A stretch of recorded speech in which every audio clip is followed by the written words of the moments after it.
இன்றைக்கி பாண்டியன் ஸ்டோரில் அரசி வந்து வீட்டில் தனியாக இருப்பாள். அந்த டைமில் வந்து ஒரு மனநலம் பாதிக்கப்பட்ட ஒரு ஆள் வந்து வீட்டுக்குள்ளே வந்துடுவார்.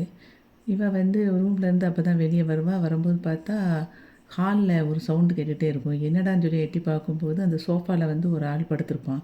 படுத்தோன்னே ஏய் நீ யார், வெளியே போ வெளியே போன்னு சொல்லி ரொம்ப நேரம் கத்திக்கிட்டே இருப்பாள். ஆனால் அவன் போக மாட்டான்.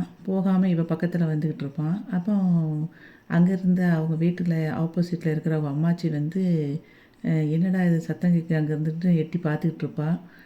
அப்போ குமார் அங்கேருந்து வருவான். வந்துட்டு என்ன பார்த்தா ஏதோ சவுண்டு கேட்டுகிட்டே இருக்குது அப்படின்னு சொல்லி நானும் அதை தாண்டா பார்த்துக்கிட்டு இருக்கேன் அப்படின்னு சொல்லி சொல்லுவான். உடனே வெளியே அங்கேருந்து அவங்க வீட்டு வாசலில் நின்று பார்த்துட்ருப்பாங்க பாண்டியன் வீட்டிலேருந்து. பார்த்துட்டு அங்கே அவள் அங்கேருந்து ஓடி வருவாள். அரசி வந்துட்டு அம்மாச்சி எனக்கு பயமாக இருக்குது, உள்ளே ஒரு ஆள் உட்காந்துருக்கான் அப்படின்னு சொல்லி சொன்ன உடனே குமார் நீ போய் பாருடா அப்படின்னு சொல்லி சொல்லுவான். உடனே குமார் அங்கேருந்து போய் பார்த்துட்டு அந்த அவனை வந்து அடித்து வெளியே எடுத்துகிட்டு வருவான். அப்போ இவன் சொல்லுவா க க இவ இவ அவங்க அப்பத்தா வந்து சொல்லுவா, இவன் ஏற்கனவே வந்து இங்கே இந்த தெருவில் 2 நாளாக அலைஞ்சிக்கிட்டு இருக்கான், கொஞ்சம் மனநலம் பாதிக்கப்பட்டவன் நினைக்கிறேன் அப்படின்னு சொல்லிக்கிட்டு இருப்பான். அதுக்குள்ளே இவன் கொண்டு அங்கே போய் விட்டுட்டு வந்துடுவான் அந்த ஆளை. அப்போ அதுக்கப்புறம் அரசியை பார்த்துட்டு சொல்லும்போது, வீட்டில் இருக்கும்போது கதவை பூட்டிகிட்டு இருக்க மாட்டியா அப்படின்னு சொல்லி அவன் கேட்பான். அப்போ இவன் சொல்லுவான், அம்மாச்சி எனக்கு ரொம்ப பயமாக இருக்குது அப்படின்னு சொல்லும்போது குமார் சொல்லுவான், எங்கள் வீட்டில் வந்து இருக்கும்போதெல்லாம் அராஜகம் பண்ணிகிட்டு இருந்தேன், அப்போல்லாம் பயந்துடலையோ அப்படின்னு சொன்னோடனே அதுக்கு அவங்க அப்பத்தா சொல்லுவா, ஏன்டா எப்போ நடந்ததை எப்போ வச்சு பேசிக்கிட்டு இருக்க அப்படின்னு சொல்லும்போது, இல்லை சும்மா தான் சொன்னேன் அப்படின்னு சொல்லிட்டு சொன்னோடனே அரசு எப்படி பார்த்துட்ருப்பா. வீட்டில் முதல்ல கதவை பூட்டிட்டு யாராவது வந்தாலும் ஜன்னல் வழியாக பதில் சொல்லு அப்படின்னு சொல்லி அவன் குமார் சொல்லுவான். உடனே சரின்னு சொல்லிட்டு தலையாட்டிட்டு உள்ளே போவாள். அதுக்கப்புறம் அரசின்னு சொல்லி கூப்பிடுவான் குமார். என் பக்கத்தில் தான் இருப்பேன், எதுனாலும் சொல்லு அப்படின்னு சொன்னோடனே அவள் மண்டையாட்டிட்டு உள்ளே போயிடுவாள். அதுக்கப்புறம் மயில் வந்து கோர்ட்லேருந்து வெளியே வருவா. வரும்போது அவங்க அம்மாக்கிட்ட சொல்லுவா, ஏம்மா வந்து திரும்ப திரும்ப அவர் வந்து கொடுமைப்படுத்துனாங்க வீட்டில் அப்படின்னு சொல்லிக்கிட்டு இருக்காங்க அப்படின்னு சொல்லும்போது, அது உண்மை இல்லைல்ல, ஏன் இப்படி பேசுகிறாங்க அப்படின்னு அவங்க அம்மாக்கிட்ட கேட்பா. வக்கீல் அப்படி தான் சொல்லுவாங்க, சொல்கிறத நம்ம கேட்டு நடந்தால் தான் நம்மளுக்கு வந்து கோ தீர்ப்பு நமக்கு சாதகமாக வரும் அப்படின்னு அவங்க அம்மா சொல்லிகிட்டு இருப்பா. அந்த சமயத்தில் அங்கே வந்து அவன் நின்றுட்டுருப்பான் சரவணன். உடனே இவன் நேராக அவங்ககிட்ட போவாள். போயிட்டு வந்து மாமா நான் உங்கள் கூட சேர்ந்து வாழணும் அப்படின்னு சொல்லுவான். அதுக்கு நீ இன்னும் எந்த முகத்தை வச்சுட்டு இப்படி பேசிகிட்டு இருக்க அப்படின்னு சொல்லிட்டு அவன் திரும்பி திட்டுவான். அந்த நினைப்பெல்லாம் அந்த தூக்கி போட்டுட்டு நீ அதில் தூரப்போ அப்படின்னு சொல்லிடுவான். அப்போது அங்கே இருந்துட்டு அவங்க அம்மா வந்து சொல்லுவா, என்ன பேசுகிறாங்கன்னே தெரியலையேன்னு சொல்லிட்டு மயிலோட அம்மா சொல்லிக்கிட்டு இருப்பா அவங்க அப்பா கிட்ட. அதுக்கு அடுத்தது அங்கேருந்து கோமதியும் செந்திலும் பார்த்துட்டு இவங்க 2 பேரும் பேசிகிட்டு இருக்கிறத பார்த்துட்டு நேராக அங்கே வந்துடுவா. வந்தோடனே மயிலோட அம்மாவும் நேராக வந்துடுவா அந்த இடத்துக்கு. வந்துட்டு சொல்லுவா, ஏன்டி இன்னும் அவங்ககிட்ட பேசிக்கிட்டு இருக்க அப்படின்னு சொல்லிட்டு கோமதி வந்து மயிலை பார்த்து திட்டுவா.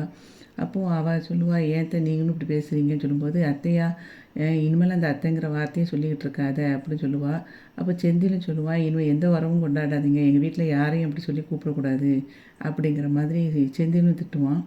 அப்போ இவன் வந்து க ரொம்ப அழுவா. அப்போ மயில் அப்போ கோமதி சொல்லுவா, நீ கொஞ்ச நாள் எங்கள் வீட்டில் இருந்த, அப்போ நாங்கள் காட்டின பாசம் உண்மையான பாசனத்தை தான் உங்களுக்கு காட்டணும், அதுக்காகையாவது என் மகனை விட்டுட்டு நீ கிளம்பி போயிரு அப்படின்னு சொல்லிட்டு அவகிட்ட கெஞ்சி சொல்லுவாள்.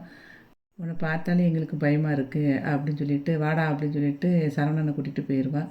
கூட்டிகிட்டு போயிட்டு இருக்கும்போதே அப்போது சரவணனுக்கு வந்து மெசேஜ் போடுவாள் அவள் அஞ்சலி. ஆனால் அவன் அதை பார்த்துட்டு பதில் கொடுக்க மாட்டான். திரும்பி அவள் வந்து போடுவாள் மெசேஜ் பண்ணி பிஸியாக இருக்கியா அப்படின்ட்டு. உடனே இவன் பேசும்போது என்ன இப்போ பிரச்சனை என்கிட்ட பேசவே இல்லை அப்படின்னு சொல்லிட்டு அவள் ஃப்ரீயாக பேசுவாள். ஆனால் இவன் சொல்லுவான், எதுவும் இம்பார்ட்டன்ட் மேட்ரா, இல்லைன்னா நான் பிறகு பேசுகிறேன் அப்படின்னு சொல்லிட்டு நான் ஃபோனை வைக்கிறேன் அப்படின்னு சொல்லிட்டு சரவணன் சொல்லுவான். அதுக்கு இல்லை சரவணா என்ன எதுவும் ப்ராப்ளம்னா சொல்லு அப்படின்னோடனே, இல்லை நான் பிறகு பேசுகிறேன்னு சொல்லிட்டு அவன் வச்சுருவான்.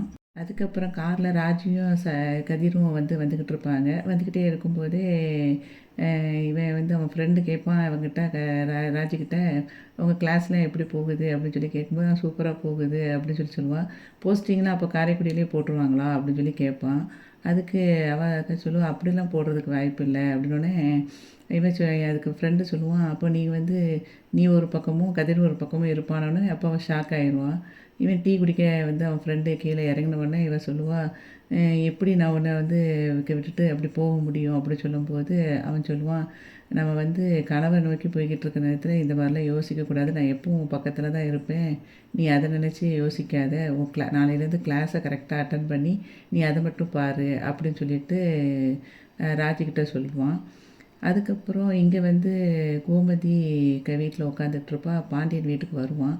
அப்போ அரசின்னு கூப்பிட்டுட்டு இருக்கும்போது அவள் ஃப்ரெண்டு வீட்டுக்கு போயிட்டா, நான் உங்களுக்கு சாப்பாடு வைக்கிறேன், நீங்கள் சாப்பிடுங்க, சாப்பாட்டில் கோவத்தை காட்டாதீங்க அப்படின்னு சொல்லிட்டு சாப்பாடை கொண்டு எடுத்து வைப்பாள்.